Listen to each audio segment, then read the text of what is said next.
Assalamualaikum warahmatullahi wabarakatuh. Alhamdulillah. Allahumma salli wa sallim ala sayyidina Muhammadin al-fatih lima akhliq wal khatim lima sabaq nasiril haqqi bil haqqi wal hadi ila siratikal mustaqim wa ala alihi haqqa qadrihi wa miqdarihi al-azim.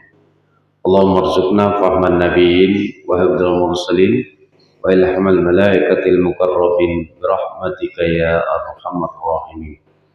Bersyukur kita kepada Allah dengan ucapan alhamdulillah. Berselawat kita kepada baginda Muhammad sallallahu alaihi wasallam. Allahumma shalli ala sayyidina Muhammad wa ala ali sayyidina Muhammad. Harapan kita semoga atas kemuliaan baginda Muhammad sallallahu alaihi wasallam, kemuliaan para sahabat, para tabi'in, tabi'ut tabi'in dan para ulama, Allah mentakdirkan kita, keluarga kita dan seluruh kaum muslimin dan muslimah dapat mengakhiri hidup dengan husnul khatimah, dan di akhirat kelak Allah masukkan kita, keluarga kita dan seluruh kaum muslimin dan muslimah ke dalam surga bersama baginda Muhammad sallallahu alaihi wasallam. Amin ya rabbal alamin. Jamaah hadirin yang dimuliakan Allah Subhanahu wa taala, kita sudah membahas tentang syarat kurban, hewan kurban, dan hewan-hewan yang tidak bisa dijadikan kurban, serta hikmah daripada orang yang berkurban. Kurban ini sebagaimana yang telah kita ketahui sudah ada sejak zaman Nabi Adam alaihissalam. Artinya kurban yang kita lakukan ini merupakan satu kesunahan yang sudah ada sejak peradaban manusia pertama, yaitu Nabi Adam alaihissalam. Pengorbanan yang hakikatnya adalah pengorbanan bagaimana caranya kita menghadapi kehidupan yang dunia sementara ini, agar kita bisa mengumpulkan bekal sebanyak-banyaknya untuk kehidupan yang hakiki, kehidupan yang sesungguhnya, sehingga mendapatkan ridho Allah Subhanahu wa taala. Kita tahu dalam keseharian kita, seorang ayah berkorban, bangun pagi-pagi, bekerja mencari nafkah untuk bisa menafkahi anak dan istrinya. Seorang anak berkorban menjaga nama baik keluarganya menjadi anak yang saleh. Dia meninggalkan segala bentuk kejahatan untuk membahagiakan kedua orang tuanya. Seorang istri berkorban, harus bangun tengah malam menjaga anaknya, memberi makan anaknya, merawat anaknya, sehingga Allah Subhanahu wa taala mengkaruniai keimanan dan ketakwaan kepada umat manusia apabila mereka mau berkorban atas nama Allah Subhanahu wa taala. Karena pada hakikatnya kehidupan kita ini sebagaimana digambarkan oleh Allah dalam Al-Quran tentang bagaimana pengorbanan Nabi Ibrahim alaihissalam. Nabi Ibrahim alaihissalam salah seorang daripada Nabi juga Rasul yang merupakan peradaban tinggi ketika itu, di mana Nabi Ibrahim alaihissalam sanggup mengeluarkan harta bendanya, menyembelih hewan-hewan sebelum ada perintah kurban. Sebelum ada perintah kurban, ada kebiasaan Nabi Ibrahim menyembelih hewan. Banyak riwayat mengatakan sampai 70 ekor unta, 700 ekor kambing. Ketika Nabi Ibrahim berdakwah, membawa risalah dari Allah Subhanahu wa taala, dan kedermawan beliau, jangankan manusia, malaikat saja kagum saking dermawannya. Betapa banyak, berapa ratus ekor unta, berapa ratus ekor kambing yang disembelih setiap tahunnya. Tapi Allah Subhanahu wa taala mendapati pujian daripada malaikat, pujian daripada manusia, membuat semakin dekatnya cinta Nabi Ibrahim kepada Allah Subhanahu wa taala. Ketika itu beliau tidak punya anak, maka salah seorang daripada umatnya berkata, "Wahai Ibrahim, begitulah engkau hebatnya dalam beribadah kepada Allah, sampai menyembelih ratusan ekor binatang untuk memberikan makan kami." Maka kata Nabi Ibrahim, kalau seandainya aku punya anak-anak pun kukorbankan hanya untuk mencari ridho Allah Subhanahu wa Ta'ala.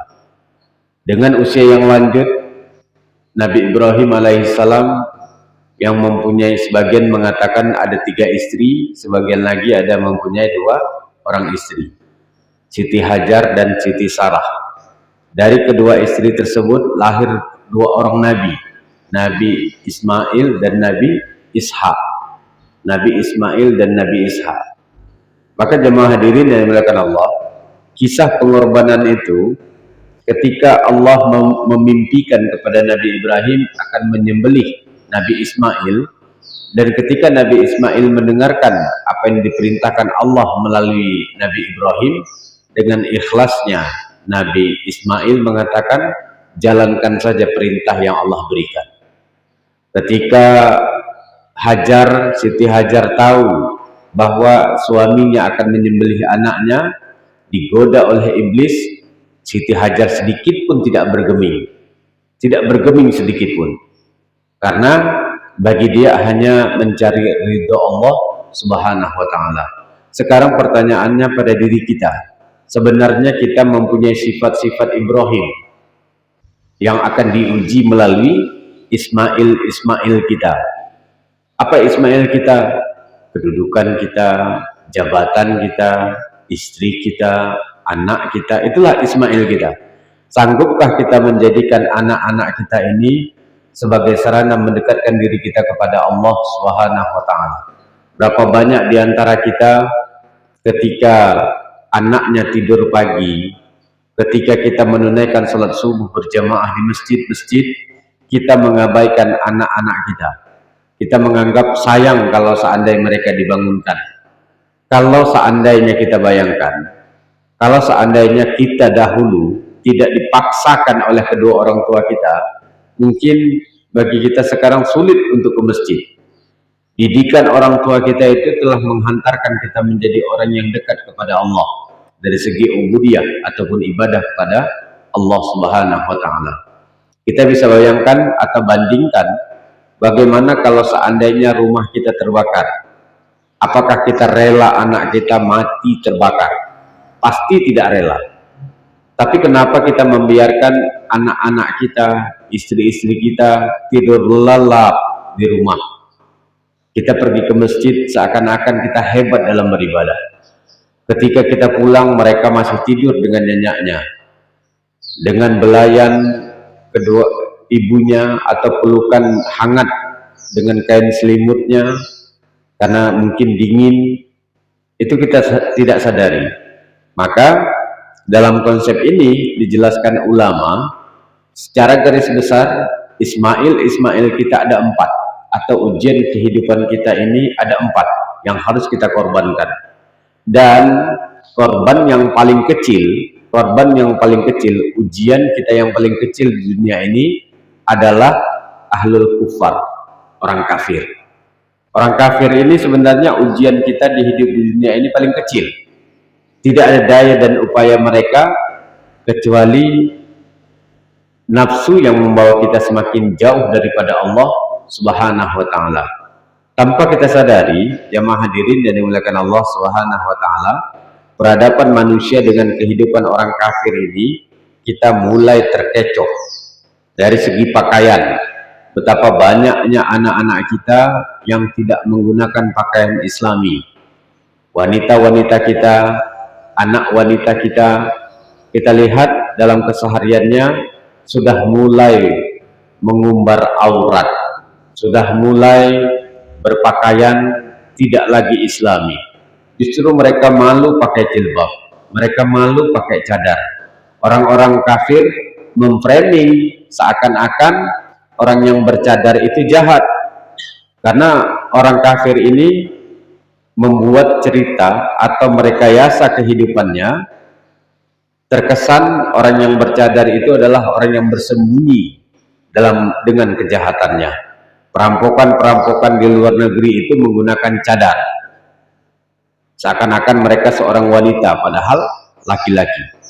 Banyak di antara kita yang tanpa kita sadari, laki-laki tidak lagi berpakaian islami. Orang-orang kafir bangga dengan pakaian mereka. Kita umat Islam, kita lihatlah, jarang yang mau pakai gamis, jarang yang mau pakai jubah, pakai peci, pakai sarung, ataupun tidak menggunakan celana jin. Karena celana jin ini ketika istinja sulit, ketika kita harus jongkok untuk buang air sulit. Maka ujian kita yang paling kecil kehidupan di dunia ini adalah orang kafir. Kalau kita mengikuti kehidupan orang kafir, hancur kita. Tapi kita lihat saja, sekarang sudah marak LGBT. LGBT itu kalau bahasa Ustadz Abdul Somad terlalu halus. Jadi cocoknya mereka laki-laki pecinta lubang burit. Nggak usah LGBT, agak keren. Langsung bilang aja pencinta lubang burit. Ini sekarang kita lihatlah di Indonesia khususnya. Sudah banyak orang-orang yang mulai meminta hak asasi manusia. Meminta kebebasan, boleh menikah laki-laki dengan laki-laki, wanita dengan wanita. Padahal kalau kita mau jujur jamaah hadirin yang dimuliakan Allah Subhanahu wa taala, maaf, seburuk-buruknya babi jantan tidak pernah menikah atau kawin dengan babi jantan. Ini sekarang di Indonesia sudah mulai tren. Bahkan mereka berani terang-terangan menikah dengan sesama jenis. Itu katanya hak asasi manusia. Padahal kalau kita mau jujur, itulah peradaban yang merusak umat manusia. Dan budaya itu sebenarnya bukan budaya kafir. Karena semua agama, baik Islam, Kristen, Buddha, Hindu, Katolik, Konghucu, dan lain sebagainya, tidak ada satu agama pun yang melegalkan, yang memperbolehkan menikah sejenis, menikah sesama jenis. Tidak ada satupun. Tapi ketika mereka mayoritas kafir, selain daripada Islam, pengadilan, mereka sudah berani membuat legalitas pernikahan sejenis. Itu ujian kita terkecil sebenarnya di dunia ini adalah budaya kehidupan orang kafir. Jadi jamaah hadirin yang dimuliakan Allah Subhanahu wa taala, jadi Ismail kita dalam kehidupan dunia ini adalah orang kafir. Itu ujian kita. Bagaimana caranya orang kafir ini merusak peradaban Islam. Mereka merusak sejarah-sejarah Islam. Mereka mendekatkan anak-anak kita dengan produk-produk mereka. Kalau dulu kita masih kecil, Bapak bisa lihat ketika habis maghrib penuh musola, penuh masjid orang mengaji, anak-anak kecil mengaji, penuh. Sekarang sudah hilang budaya itu sedikit demi sedikit. Betapa sedihnya kita yang dulu dibina di musola-musola, di surau, di langgar, alhamdulillah sedikit banyaknya bisa membaca ayat suci Al-Quran.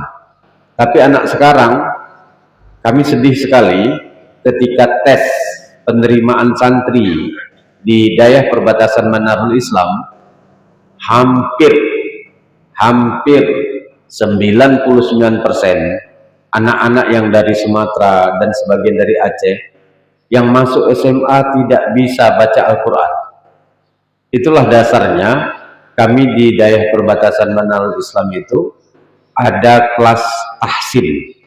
Jadi walaupun mereka tidak bisa baca Al-Quran, tetap kami terima, tapi ditempatkan di kelas khusus.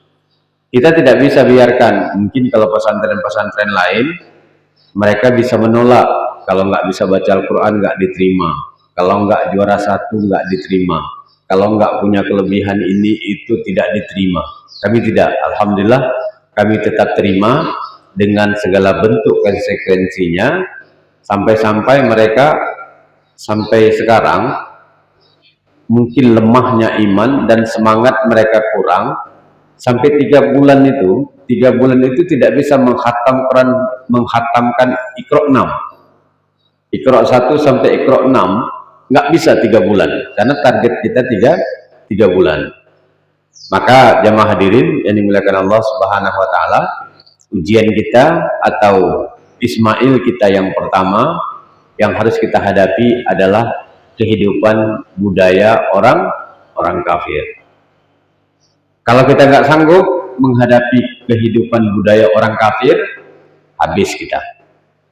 Budaya orang kafir healing, jalan ke gunung-gunung, tamasya, pergi piknik ke tempat-tempat rekreasi. Kalau budaya kita ziarah ke kuburan, ziarah ke ulama, bersilaturahmi, itu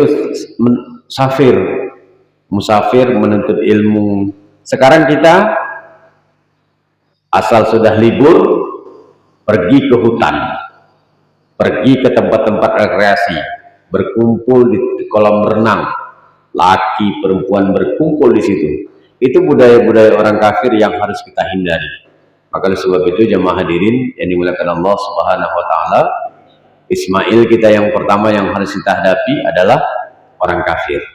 Yang kedua, jamaah hadirin yang dimuliakan Allah Subhanahu wa taala, Ismail yang kita harus hadapi yaitu hawa nafsu kita. Hawa nafsu kita tidak akan pernah tercukupi kecuali kita merasa ridha bil qalil, merasa cukup atas apa yang telah diberikan oleh Allah Subhanahu wa taala. Ketika kita belum punya rumah, ketika mendapatkan satu rumah, pingin 2 rumah. Ketika kita ingin dapat 1 mobil, pingin 2 mobil. Itulah kehidupan yang tidak pernah puas dengan nafsu kita. Tidak ada rasa kata puas. Sehingga Ismail dalam konteks nafsu ini, banyak di antara kita yang terjerumus dengan nafsu tersebut. Nafsu kita kalau kita ikuti ini tidak akan pernah puas, tidak akan pernah ada kata puas kecuali kita bersabar. Kan kita pernah sering mendengarkan ustadz-ustadz ketika Allah Subhanahu wa taala menciptakan nafsu, Allah Subhanahu wa taala bertanya, "Man ana wa man anta?" Siapa aku, siapa kau? Dengan lantangnya nafsu menjawab, "Aku, kau." Akhirnya Allah siksa nafsu ini di dalam air, di dalam tempat yang dingin. Ternyata ketika ditanya lagi tetap tidak berubah. Disiksa lagi di tempat yang panas, juga tidak berubah. Tetap pertanyaannya, ketika Allah siksa nafsu ini dengan haus dan lapar, barulah nafsu ini berkata, "Anta Rabbi wa ana abduka." Engkau Tuhanku, akulah hambamu. Itulah risalah kenapa kita diharuskan berpuasa. Jadi untuk menghadapi hawa nafsu ini dengan kita berpuasa. Puasa pandangan. Kalau kita melihat istri-istri orang, melihat wanita-wanita orang, itu istri sendiri akan tertinggal. Tapi kalau kita menundukkan pandangan kita, maka rasa sakinah, mawaddah, warahmah itu ada. Makanya kadang-kadang kita cemburu sama kakek-kakek, nenek-nenek yang sudah berusia lanjut masih harmonis. Itu rahasianya, lakinya tidak mudah memandang wanita lain. Jadi kita jaga nafsu mata kita, nafsu tangan kita, nafsu kaki kita, nafsu yang ada semua dalam diri kita. Kalau kita bisa selamat, insya Allah hakikat kurban sudah kita dapati. Kemudian jamaah hadirin yang dimuliakan Allah Subhanahu wa taala, Ismail kita yang paling berat adalah dunia ini. Ujian kita di dunia ini, ya dunia itu sendiri. Berapa banyak di antara kita yang sibuk mengejar-ngejar dunia, tapi tiba-tiba meninggal dunia. Kita sibuk mencari harta benda, mencari nafkah, mencari makan, bahkan sampai lupa makan. Sampai lupa makan. Kita mencari makan tapi lupa makan. Kita mencari biaya untuk kesehatan tanpa mempedulikan kesehatan kita. Maka dunia ini adalah tempat kita diuji oleh Allah Subhanahu wa ta'ala. Sanggupkah kita selama kita di dunia ini menjadikan jabatan kita, kedudukan kita, harta benda kita, semua yang kita miliki ini menjadi sarana untuk kita mendekatkan diri kita kepada Allah Subhanahu wa ta'ala. Maka Bapak Ibu jamaah hadirin yang dimuliakan Allah Subhanahu wa ta'ala, pada hakikatnya konsep kurban adalah pengorbanan. Konsep kurban itu adalah pengorbanan. Saya rasa kalau masalah kurban sudah sering dibahas di masjid ini. Ada Ustadz Athaillah, ada Ustadz Bashir kan? Ada siapa lagi sini? Ustadz.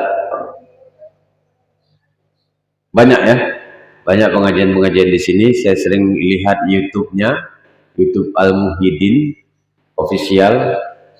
Baru dibuka sudah ramai peminatnya. Ini karena mungkin ikhlas ya, ikhlas lillahi ta'ala, tidak untuk tujuan yang lain kecuali syiar kepada Allah Subhanahu wa ta'ala.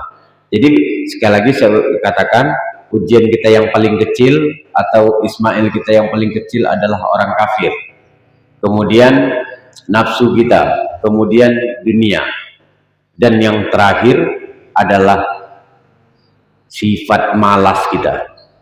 Malas. Ini kalau udah sifat malas, ujiannya tidak ada obat.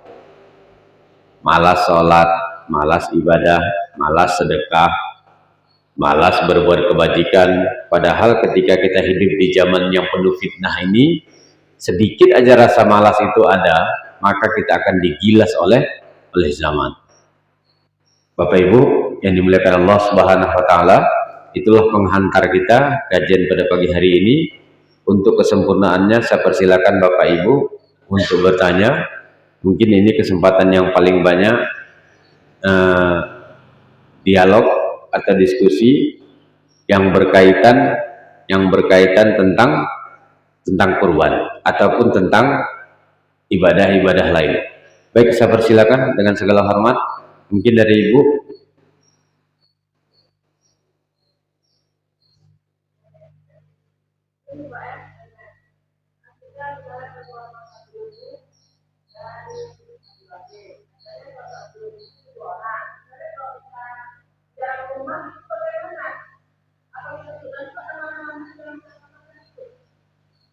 Gimana?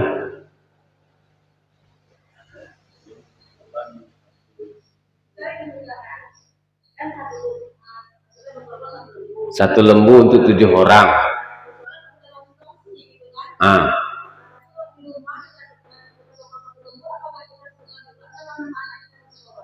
Kita mau satu lembu, tapi satu keluarga saja.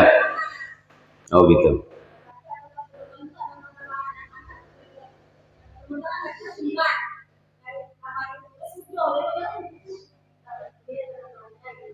Oh ya.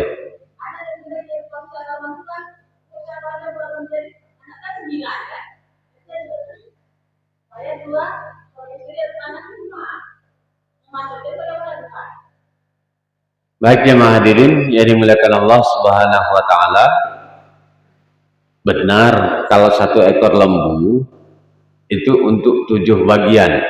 Untuk 7 bagian, lembu, kerbau, sapi, unta, satu ekornya itu boleh 7 bagian. 7 bagian di sini bukan wajib ya, bukan wajib, itu batas maksimal. Batas maksimal. Artinya kalau ibu punya rezeki, satu ekor unta untuk satu keluarga, walaupun keluarganya 40 orang boleh, tapi dengan catatan atas nama bapak. Jadi ini kurbanku karena Allah Ta'ala misalnya, maka secara otomatis pahalanya kebagian kepada istri dan 20 orang atau 40 orang anaknya. Tapi kalau disebutkan misalnya suami istri 2, anaknya A, B, C, D, E, F, G-nya nggak dapat kan? Jadi tidak adil. Jadi gimana caranya? Sebut saja 1 ekor lembu itu untuk satu bapak saja, maka secara otomatis pahalanya kebagian semua. Karena kurban ini kan sunnah kifayah. Kalau sudah orang tua berkurban, maka anak-anak dan istrinya, orang-orang di bawah tanggungannya kebagian. Seperti itu.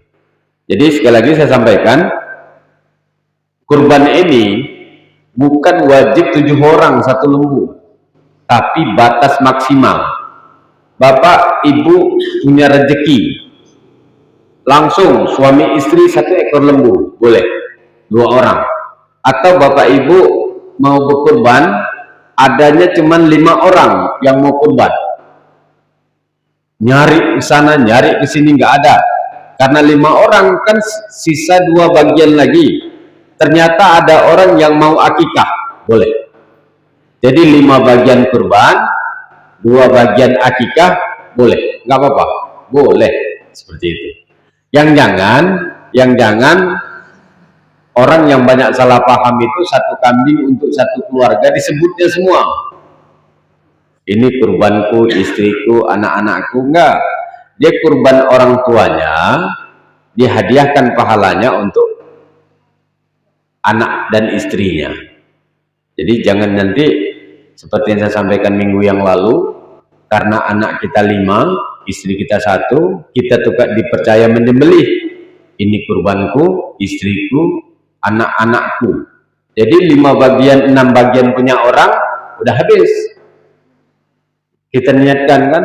Nah, itu tidak boleh. Seperti itu. Baik, ada lain? Silakan. Ya. Waalaikumsalam warahmatullahi wabarakatuh. Masjid yang bangkrut, orang sibuk mengumpul uang untuk berkurban karena situ ada timbal baliknya. Di mana timbal baliknya? Ada yang di makam. Karena syariatnya ada yang mengatakan kasih aja sedikit, lebihnya makan aja sendiri. Ini kurban apa sebenarnya? Kalau kurban yang untuk masjid ada keikhlasan. Kalau nggak ikhlas dia nggak mungkin sedekah. Sekarang kebanyakan orang itu hanya datang ke masjid untuk menggunakan ayat duduk, sholat di atas sajadah atau di atas keramik yang bersih, tapi hatinya pelit untuk sedekah ke masjid sehingga masjid itu mengalami kebangkrutan. Sedangkan air mau dibayar, masjid mau diurus, imam mau dibayar, ada firqah atau orang sebagian yang tidak mau bersedekah setiap harinya. Apalah 2.000, 5.000 setiap harinya, kebaikan untuk dirinya di alam baka nanti. Itulah modalnya. Pertanyaannya, apakah manusia yang seperti itu dikatakan orang-orang yang terserah? Terima kasih. Assalamualaikum warahmatullahi wabarakatuh. Baik jemaah hadirin yang dimuliakan Allah Subhanahu wa taala. Konsep sedekah itu bisa dengan cara dipaksa. Tapi sudah menjadi kelaziman. Ada kalanya itu kita bersedekah, berinfak. Kalau tidak dipaksa, kalau tidak terpaksa, nggak kita keluarkan. Salah satu cara infak sedekah yang dipaksa, yang dicontohkan pemerintah, zakat profesi. Zakat profesi itu paksa ya. Kalau kita kaji dari kajian klasik, dari kitab-kitab turos, kitab-kitab yang lama, tidak ada istilah zakat profesi. Setelah ada muktamar ulama yang mengistihadkan Syekh Yusuf Qaradawi, maka barulah timbul zakat profesi. Jadi zakat profesi ini ASN atau PNS, ikhlas tidak ikhlas potong. Jadi begitu juga di tengah-tengah masyarakat. Badan Kemakmuran Masjid itu bagaimana caranya masjid ini makmur. Jadi masjid ini makmur tidak boleh hanya mengandalkan sedekah. Asal sudah tidak ada saldo, kita tuduh masyarakat pelit. Coba contoh masjid-masjid yang kreatif. Gimana masjid yang kreatif? Mereka bangun usaha-usaha untuk kebangkitan perekonomian masjid, seperti yang dilakukan masjid Joko Krian ya. Joko Krian itu kan bikin peci, ada toko disewakan, pemasukannya untuk masjid. Ini daerah kita saja jarang, tapi kalau daerah Aceh, dari mulai Telangcut sampai ke Aceh sana, itu yang paling kaya masjid. Paling kaya masjid. Coba perhatikan di papan pengumumannya. Tanah kekayaan sawah masjid itu sampai 40 hektar. Itu disewakan masuk ke masjid. Ada juga masjid mempunyai tenda, ataupun yang Wakno beli kemarin apa yang pancang-pancang tuh, peranca itu kan, untuk kas masjid itu bisa disewakan. Itu bisa disewakan.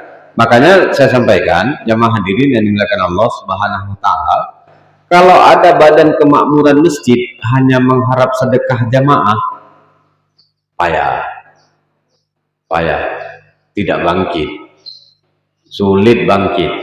Mulai perhitungan, mulai air tidak terbayar, listrik nunggak-nunggak, itu kan bikin malu. Jadi gimana caranya? Walaupun ada orang bersedekah, kita pilih. Kita mana tahu ada orang yang ingin mengeluarkan zakat, ada orang yang ingin berinfak, bersedekah. Ya, apalagi yang di sini banyak yang kena tol. Dia tidak menginfakkan sedekah harta bendanya ke masjid, tapi diberikan kepada anak yatim, fakir miskin, keluarganya yang jauh, kan bisa jadi seperti itu. Jadi jangan nanti masjid kita ini misalnya mati lampu, air nggak terbayar gitu kan, mau diputus sama PAM, kita anggap badan kemakmuran masjidnya tidak kreatif. Jadi jemaah hadirin dan dimuliakan Allah Subhanahu wa taala, jadi gimana caranya masjid ini sumber dari segala permasalahan. Artinya kita mau menyelesaikan masalah ekonomi kita, selesaikan di masjid. Kita mau menyelesaikan masalah keluarga, masyarakat, masalah politik, kepemimpinan, selesaikan di masjid. Insya Allah tuntas. Tapi jangan masjid politisasi. Jangan seperti itu. Wah, nanti pas giliran mau caleg, baru ngantar saja dah. Baru rajin ke masjid. Tidak terpilih atau sudah terpilih, nggak pernah lihat masjid. Kita mau menentukan seorang pemimpin, contoh di masjid, seorang imam, saya misalnya jadi imam, ketika saya salah, wajib mundur nggak? Wajib. Ketika saya batal, wajib mundur. Ini pemimpin kita, kalau mengikuti konsep sholat itu, insya Allah semua masyarakat akan tentram dan sejahtera. Seorang makmum tidak boleh mendahului imam. Seorang makmum harus taat apa yang telah diperintahkan oleh imam. Seperti itu. Kalau seandainya masyarakat khususnya Indonesia ini mengikuti konsep yang diajarkan dalam masjid, menjadi seorang imam dan makmum, betul kata Pak Mahfud MD, kalau seandainya pertambangan dan tidak ada lagi korupsi di Indonesia ini, setiap anak lahir bisa digaji 20 juta per bulannya. Setiap lahir 20 juta Pak Ibu. Ini sekarang tambang banyak, listrik bangkrut, PLN bangkrut, Pertamina bangkrut. Dan saya yakin 100% Bapak Ibu kalau beli minyak di SPBU tidak ada satupun yang utang. Tidak ada yang utang. Bahkan pengelola SPBU itu sebelum beli sudah meletakkan uang sampai 5 atau 6 miliar sebagai itunya, DP-nya. Dia letakkan uang baru dapat minyak. Nanti letakkan lagi. Jadi jemaah hadirin yang dimuliakan Allah Subhanahu wa taala, jadi kalau masjid bangkrut itu, masjid bangkrut adalah masjid yang tidak mendatangkan taat kita kepada Allah. Ada nggak masjid seperti itu? Ada. Seperti di zaman Rasulullah, masjid asasnya untuk meningkatkan ketakwaan, itu kan dalam Al-Quran ada ya.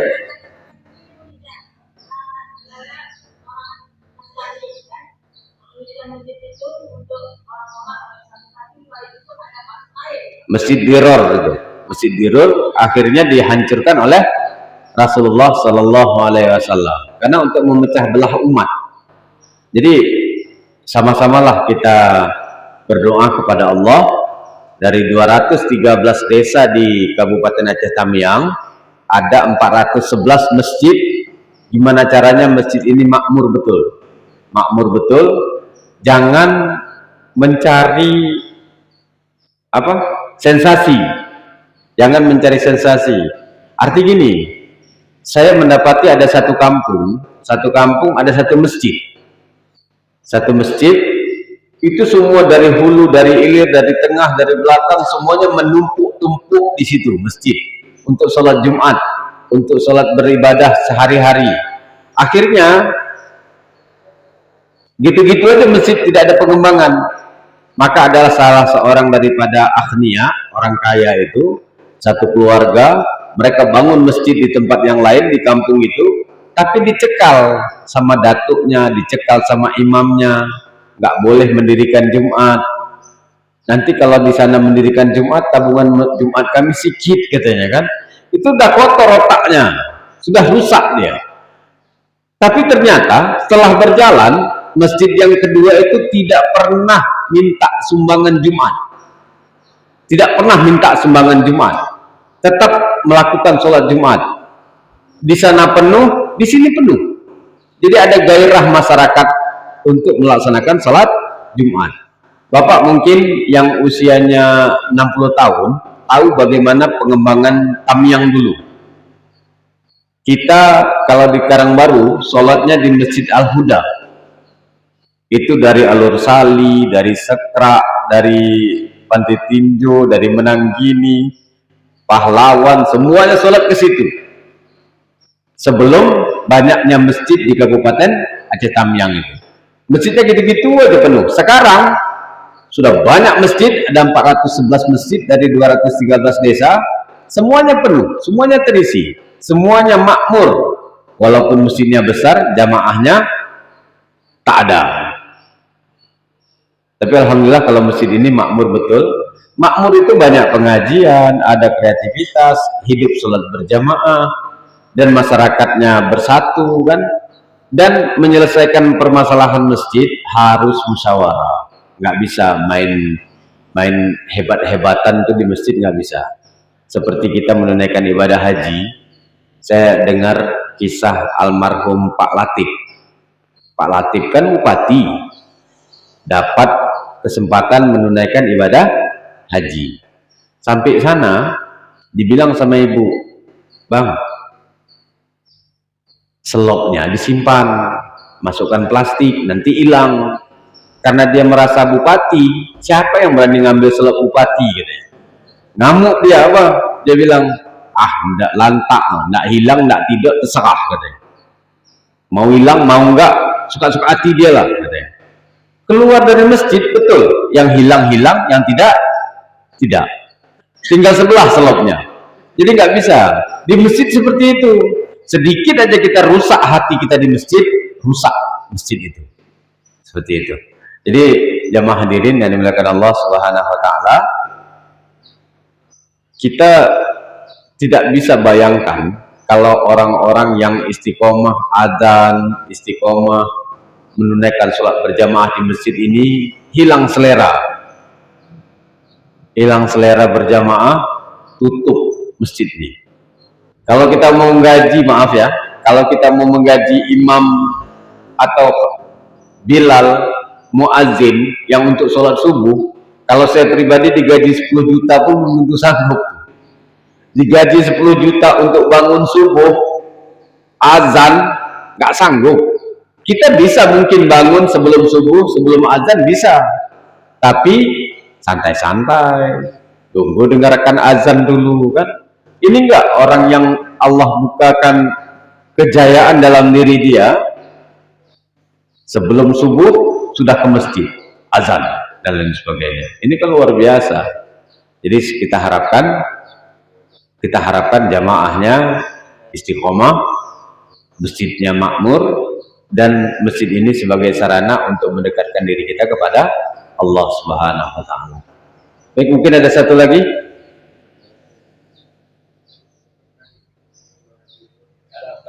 Oh ya. Bentuknya ikhlas tadi terhadap para manusia. Kalau sholat itu kemungkinan bisa tersalah. Tapi kalau dia sedekah, mustahil dia salah karena dia merogoh lakunya dengan hati yang rela dan ikhlas. Tapi kalau sholat kemungkinan dia bisa salah. Gimana salahnya? Dia sibuk dengan bacaannya yang baik-baik kan. Dia sibuk dengan gerakannya, tapi hatinya tidak tertutup pada Allah. Situ salah. Tapi kalau dia sedekah, jelas itu satu ikhlasan. Kalau subuh dia cari dulu uangnya, dia taruh di kantongnya, dia sedekahkan. Pertanyaannya, sholat itu apa yang menjamin bisa ke surga atau mendapat rahmat Allah? Sedekah atau bisa mendapat rahmat Allah? Keduanya ini adalah dua mata pisau yang sangat berarti dia orang-orang yang mati. Jadi saya dengar ceramah Ustadz Kiai Haji Gus Baha. Kalau seandainya, kata beliau, kalau seandainya ada malaikat datang menyampaikan kepada Gus Baha, Baha, sholatmu nggak diterima katanya, sholatmu nggak diterima, sedikit pun nggak susah dia. Setidaknya dia pernah bangga, pernah bersyukur kepada Allah, pernah sujud kepada Allah. Soal diterima tidaknya sholat kita itu urusan Allah itu. Ikhlas tidaknya, mau diterima atau tidak, itu terserah Allah. Cuman kalau ditanya mana lebih mulia antara sholat dengan sedekah yang dapat mendapatkan ridho Allah, dimasukkan ke dalam surga, tentu jawabannya sholat. Mau ikhlas tidak ikhlas, mau khusyuk tidak khusyuk, itu nggak ada urusannya. Saya sedekah ratusan juta misalnya, tapi tidak sholat, nol. Saya haji tapi tidak sholat, nol. Karena pernah saya sampaikan, sholat adalah wadah tempat di mana Allah menempatkan amal ibadah. Kalau kita nggak sholat, nggak ada tempat. Jadi apapun kebaikan kita, nol.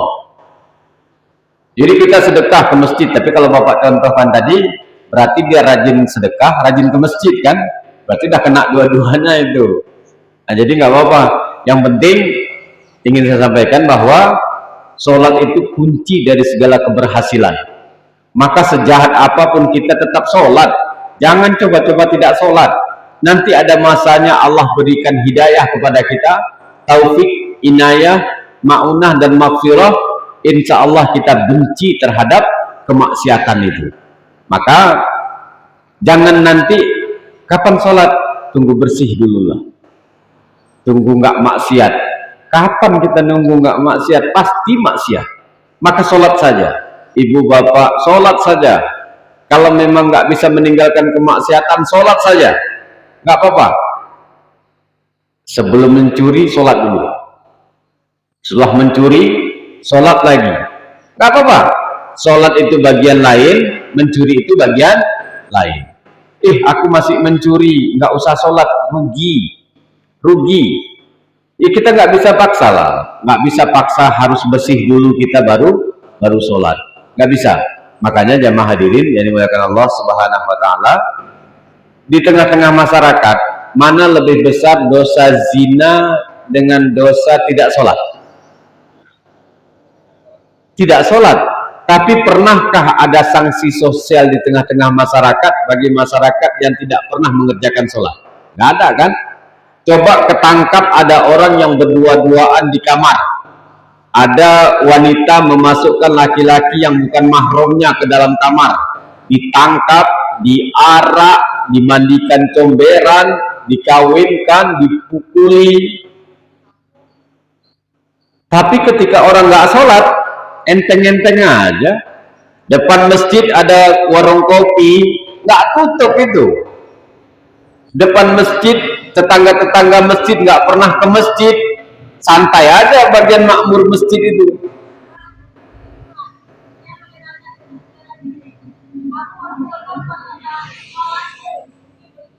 Gimana?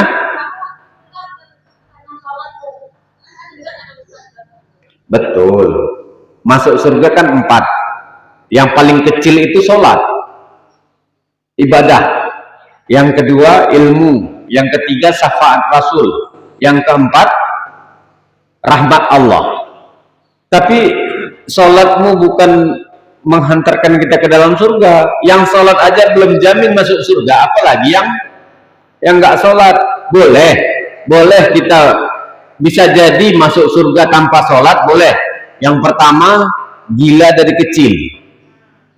Gila dari kecil, peka, tuli, bisu dari kecil. Kemudian mati waktu kecil. Itu boleh, nggak sholat masuk surga. Tapi kalau kita udah tua-tua ini, berkerak udah telinga kita, mata kita, kaki kita, masih bilang sholat itu nggak menjamin masuk surga, peka kali loh kita gitu. Jadi seperti itu. Baik jemaah hadirin yang dimuliakan Allah Subhanahu wa taala, itulah kajian singkat kita. Semoga Allah ampunkan dosa kita, selamatkan iman kita, dan kita menjiwai sifat-sifat Nabi Ibrahim sehingga kita dapat menghalau rasa cinta kita kepada dunia, cinta kita kepada harta, cinta kita kepada anak dan istri. Jangan sampai cinta kita kepada makhluk itu melebihi cinta kita kepada Allah. Tetap Allah yang jadi utama kita. Subhanallah wa bihamdi, subhanallah wa bihamdika, asyhadu an la ilaha illa anta, astaghfiruka wa atubu ilaik. Assalamualaikum warahmatullahi wabarakatuh.